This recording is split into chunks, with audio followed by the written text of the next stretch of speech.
Hello again and welcome back to English Today. This is DVD 12 and the fourth DVD in your lower intermediate level. And in this DVD, we'll begin with another 2 episodes of our story, That's Life, followed by our special TV programs, which include 2 interesting discussions, one about the City of London and the other about migration. Then, in the grammar section, we will be learning more about comparative forms, and we'll be studying that very important tense, the present perfect, about how and when to use it. So, have fun. Good morning. Oh, thank you. Anne, there's a telegram for you. Oh, for me? Mm-hmm. I wonder who it's from. Oh, it's from Italy.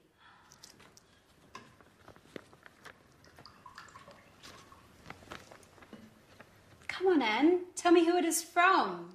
You know I'm dying of curiosity. It's from my sister, Kimberly. She says she's coming to visit me. And, well, she's arriving on Thursday. Today's Thursday. Oh, my God. It is. What? Oh, what? Now I have to tidy up and do the shopping, and the house needs a good cleaning as well. Oh. Slow down and calm down, Anne. We've got time. So, who's older, you or your sister? I am. And are you similar or different? Well, we're quite different. She's shorter than I am, and she's got blue eyes. Hey, what are you talking about? About Anne's sister, Kimberly. She's arriving this afternoon. Great, I can't wait to meet her. Is she as cute as you, Anne? Well, stop being silly, Jack. You're the biggest joker I know. I have to get going now. Remember, don't leave the house in a mess. Is that all she thinks about when someone is coming? Cleaning, vacuuming, tidying up and dusting? Do you think Kimberly is worse than Anne? If so, we're going to have a lot of work to do. That's right. 2 sisters means twice the work.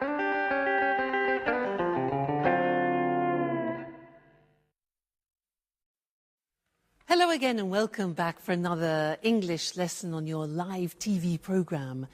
Now, in that episode which you just saw, we learned that Anne has a sister called Kimberly, and that Anne is older than Kimberly, and Kimberly is shorter than Anne. And Jack asked, is she as cute as Anne? Now, those were examples of different ways of using the comparative form, which is what I want to look at with you now. For example, look at this. This is one book, this is another. They're not the same. So we say, this book is bigger than this. This book is smaller than this book. Okay, they're not the same. 2 more examples. We have 2 pens. This costs €20. This costs €7. So when we compare them, we can say this pen is more expensive than this pen, and this pen is less expensive than this pen, or this pen is cheaper. Remember adjectives with 1 syllable, cheaper than, but less expensive because it has a 3-syllable adjective. Now, the next thing is what happens when objects are the same. For example, look at this. Mr.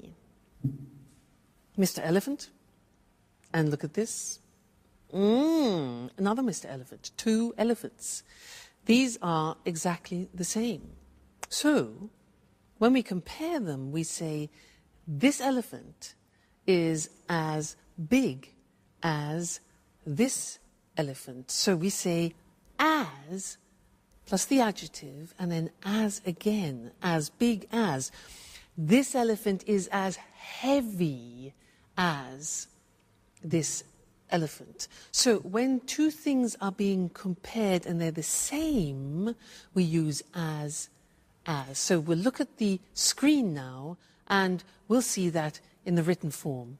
Okay, so we said at the beginning, when something is bigger, larger, we say more than. So London, for example, is more expensive than Paris. And when two things are the same size, like our elephants, we use as. So London is as expensive as New York. So these are comparatives of equality. And then the other example was when one thing is smaller than the other. So Paris is less than London, less expensive than. Paris is less expensive than London. All right? So 3 different ways of using the comparatives. And you'll find that very useful when you're having conversations with your friends. So remember, when they're the same, he is as big as he. The 2 elephants. Great.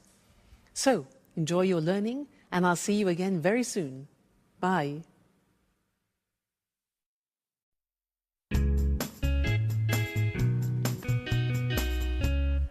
Hi, Anne.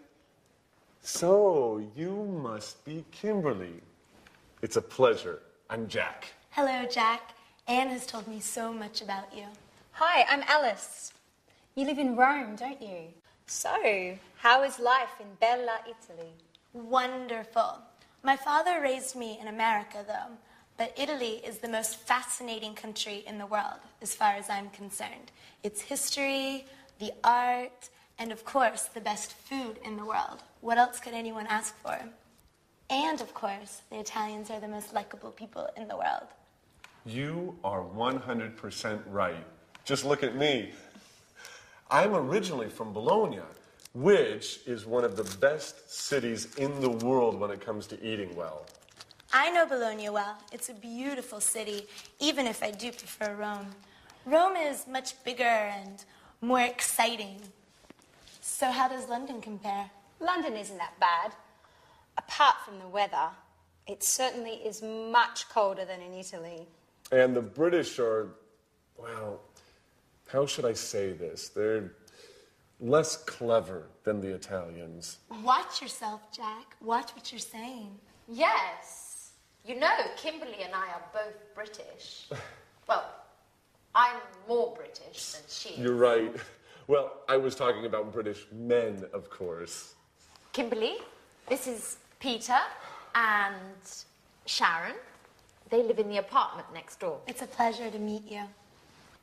So, Kimberly, Anne told us that you're attending art school in Rome. You know, I wanted to study art when I was a little girl, but in the end, I decided to study archaeology instead. That's interesting. And Peter, what do you do? I'm an actor, and I do a little singing. I'm acting in a musical at the moment. What a great career. Yes, but it's certainly less stressful than Jack's line of work. He works a lot harder than Peter. But actually, he's the hardest working person in the house. And I'm the person that has the most fun. Speaking of fun, what shall we do this evening? I would love to go out. It's been so long since I last came to London. Well, why don't we go to the cinema? Come on, Anne, that's so boring. Why don't we do something more exciting? I don't know. We could go to the pub and get something to eat. And after that, why don't we go to a disco? Wow, what a surprise. You two are completely different.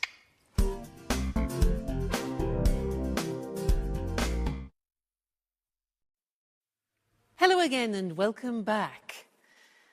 Did you hear what Jack said? He said the British are less clever than the Italians. Well, I'm not sure I agree with that. But anyway, I want to do some revision of the comparatives and the superlatives with you. Now, do you remember that in order to formulate the comparative and superlative, you have to look closely at the adjective? If the adjective is one syllable, like short, for example, the comparative is shorter than. But if the adjective is three syllables or more, like beautiful or expensive, we say more expensive than. What happens with two-syllable adjectives ending in Y, like funny? Take off the Y, insert an I, and it becomes funnier than. All right, so are you ready to try? I will give you an adjective, and you must tell me the comparative. Okay? So, cold. Colder than. Great. One syllable. Next, good. Gooder than. No. An exception. Good. Better. Do you remember those exceptions? Very important. Don't forget, good is an exception. Good, better than. Next, likable. Yeah, likable, more likable than. Great. Dirty. Very good. Dirtier than. Bad. Yes, worse. Remember, it's an exception. Bad, worse than. Very good. Next one. Far. It's another exception. Farther than. Okay. Hard. Harder than. One syllable. Difficult. More difficult than. Great. Now, superlatives. I'm going to give you an adjective and you give me the superlative. So, tasty. It's the tastiest. Okay, the tastiest. Remember, with the superlative, you put the in front of it. Next one. Beautiful. Three syllables. The. Yeah. The most beautiful. Great. Next one, good.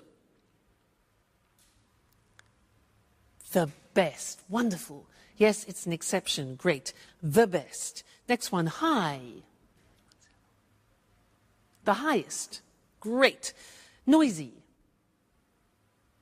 The noisiest. Bad. The worst. Very, very good. And one more, large. The largest. Fantastic. You see, it's just practice. The more you practice, the more you remember, the easier it is. Great. Well, congratulations. And I'll see you again for some more grammar in the next lesson. Bye.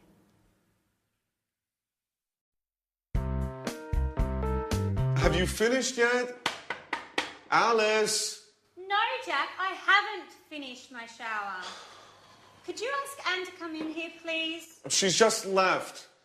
Come on, I'm pleading with you. Alice, I'm late. Okay, I've finished. Calm down. The bathroom's all yours. Oh, finally. You've been in there for over an hour.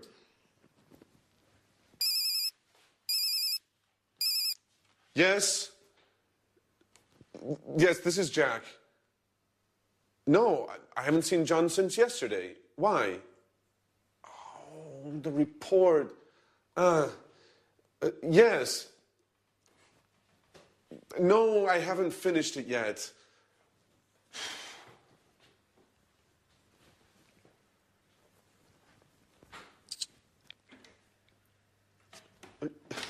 Yes, I know it's important. Anyway, I've already started writing it. Yes, I'll send it to you as soon as it's finished. Excuse me? Listen, I'll call you later. Okay.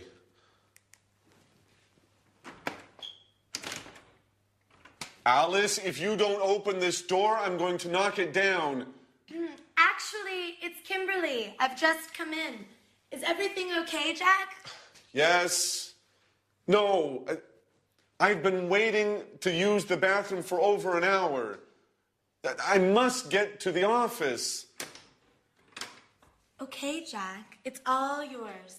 I'll use the bathroom later. Thanks, Kimberly. That's very kind of you. Sorry.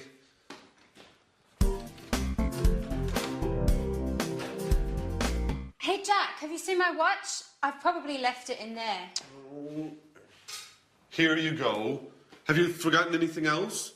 Ooh, we're rather nervous today, aren't we? Bye. I have to get going. Hey, Jack, wait! Oh, Jack, your mobile. Oh, he's already gone. So, what are you doing today, Kimberly? Have you ever been to Portobello Market? No, I've never been there. Would you like to come along and browse around the stands? Oh, yes. It's been months since I last visited a flea market.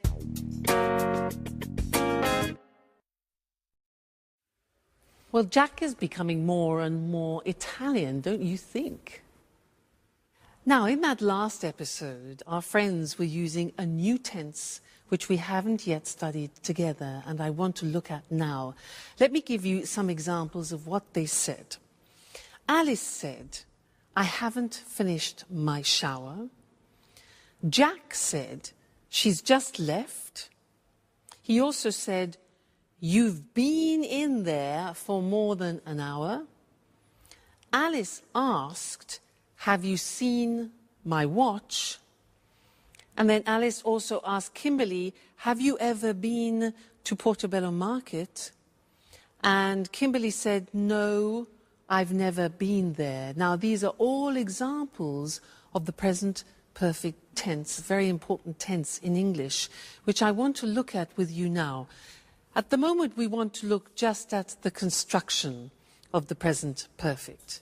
Now, as from the examples you heard, I was using the auxiliary have and has, followed by what we call the past participle. Now, let me just explain the past participle. Let's take some regular verbs. Live, the past tense of live is lived, and the past participle is also lived. So in the verb paradigm, it's live, lived, lived. And that's the same for all regular verbs, so that's easy. Watch, watched, watched. Start, started, started. So the third column is our past participle. Now things change in the irregular verbs. Let's look at an example. Go. The past tense of go is went, and the past participle is gone. Go, went, gone. You see it changes. Another example, begin, past tense began, and then begun, the past participle.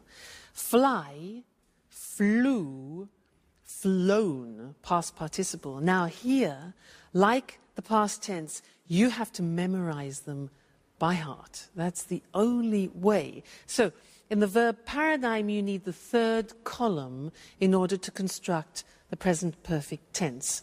Let's look at some positive sentences. I've paid.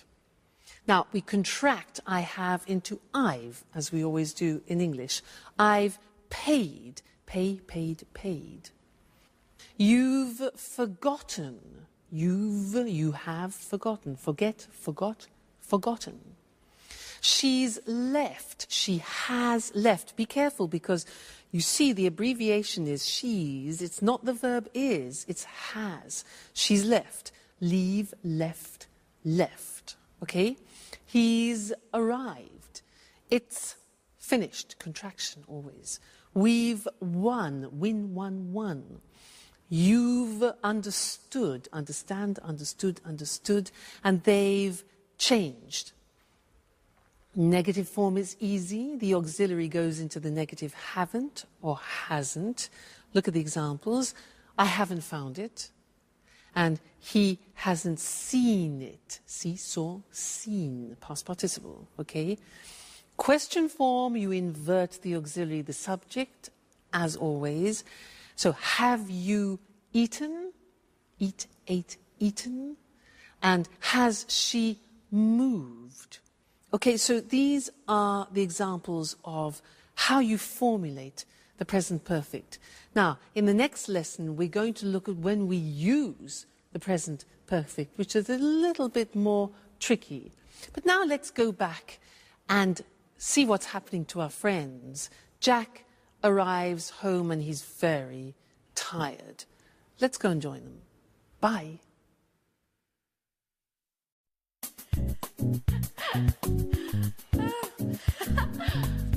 Oh, hi, Jack. Oh, what's the matter? You look awful. I'm a wreck. And I've lost my mobile. No. Alice told me you forgot it when you left the apartment this morning. That's where it is. I've looked everywhere. I must admit, I've been a little distracted lately. I guess I need some rest.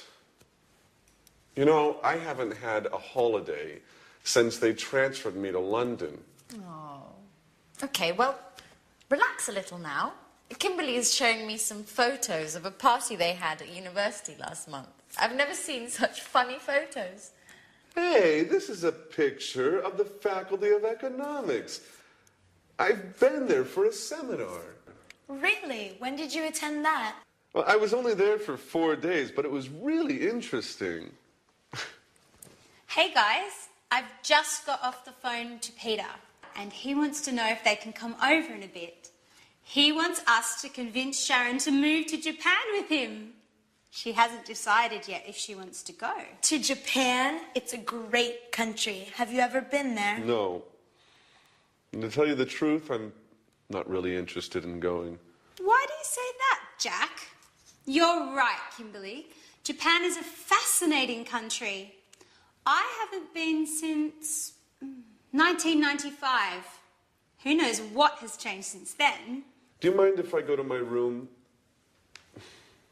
Today was awful. I'm dead tired and I haven't had anything to eat. Please tell Sharon and Peter, please give Sharon and Peter my regards. I'm really not in the mood to chat this evening.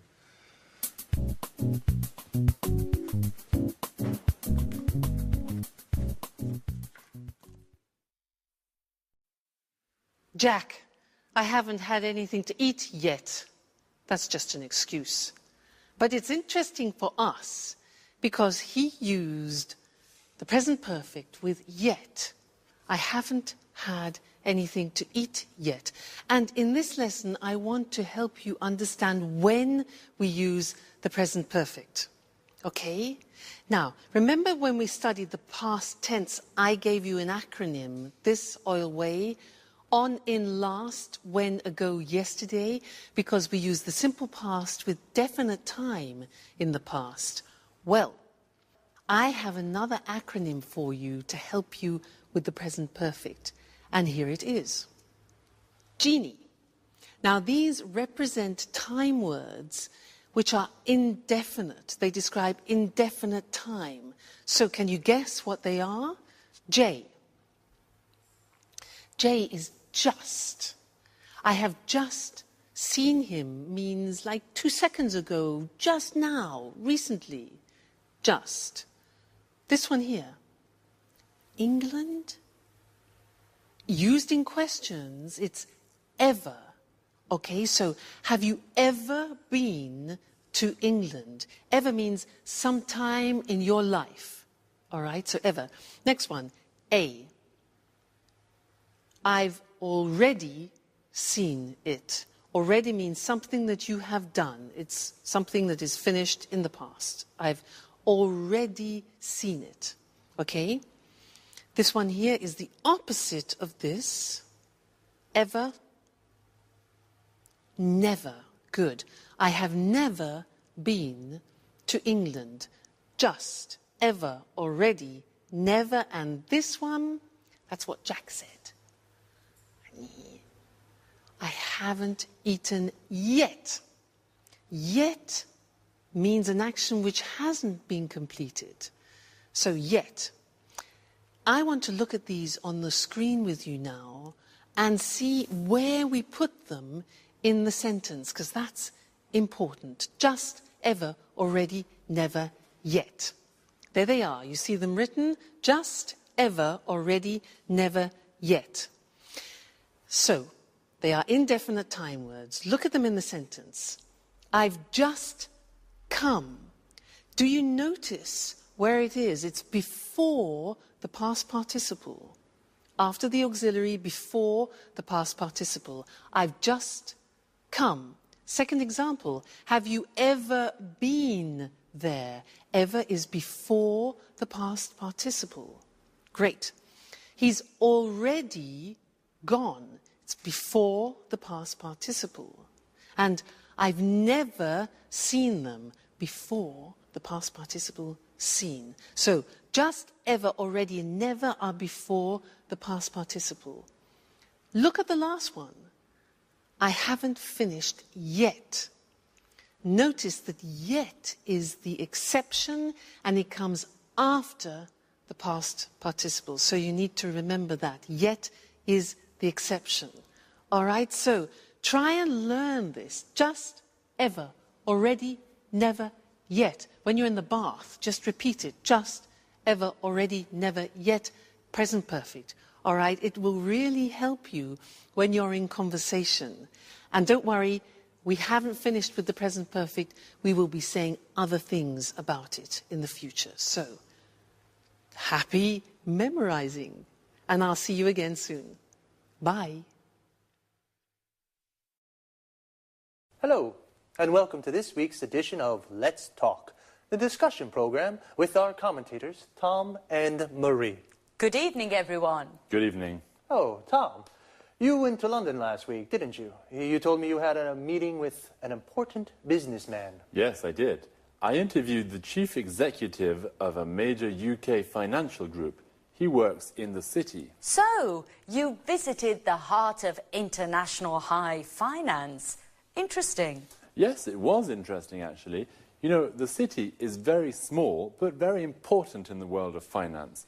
I mean, did you know that the City of London, that's its full name, is just 1 square mile, or 2.6 kilometres, and that only 7,000 people live there? Really? So few people? Yes, only 7,000 people live there, but more than 320,000 people a day commute into the city to work there. Wow, 1/3 of a million commuters every day. Can we explain to our viewers just why this part of London is so important? Of course. The city is a global financial centre with hundreds of banks, financial exchanges, insurance companies and investment companies. You know, there are more than 500 companies in the city. That's right. And it also has several important commodity markets. The city's the place to buy commodities such as oil, gold and silver. In the city, people carry out all kinds of financial transactions. They borrow money, save money, invest money, buy and sell commodities, buy and sell insurance for all kinds of things, from oil tankers to skyscrapers. Exactly, Marie. Together with Tokyo and New York, the city is one of the world's most important financial centres. It's situated between the time zones of Asia and America. In fact, offices in the city don't have just one clock, they have at least 4, with clocks showing the time for Tokyo, Zurich and New York. So, the city's open for business 24 hours a day. Well, do only people from the world of finance work there? Oh, no. Lots of other highly skilled people work there. For example, many lawyers, accountants and computer experts work there. They help the banks and insurance companies to work smoothly. It's worth remembering, too, that the city is a beautiful place to visit. It can be ultra-modern and medieval at the same time. There are some beautiful old buildings, especially the churches, and some innovative new buildings such as the Lloyd's Insurance Building and the Swiss Re Building, or the Gherkin as it's now known. But remember, don't visit the city at weekends. There's nobody there, and most of the shops and pubs are closed. Oh, thank you for that tip. Well, the city is the financial heart of the UK and perhaps of Europe. But it is also an interesting place to visit with many interesting buildings. Thanks to our commentators. Goodbye. Goodbye.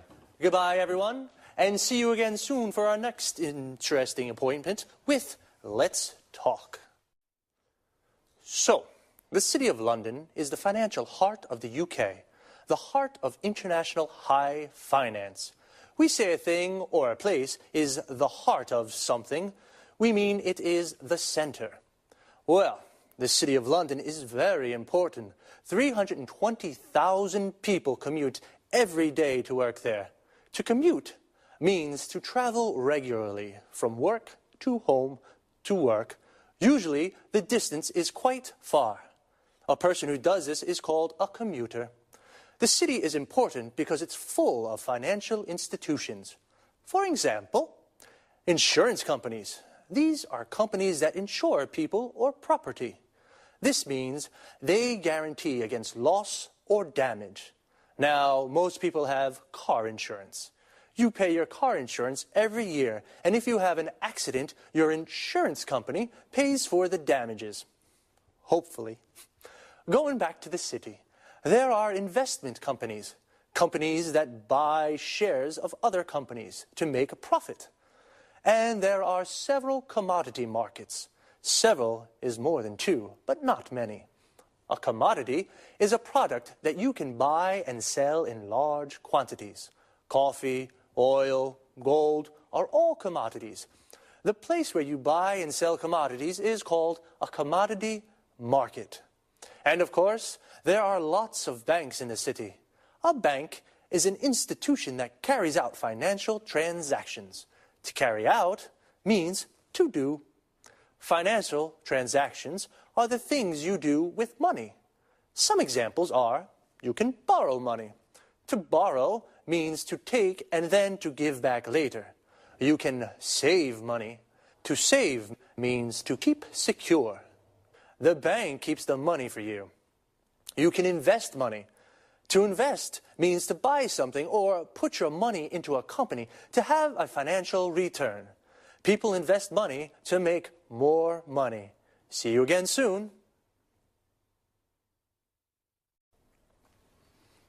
Good evening to all viewers, and welcome to this week's edition of Let's Talk, our discussion program with our expert commentators, Tom and Marie. Good evening, Eric. Good evening.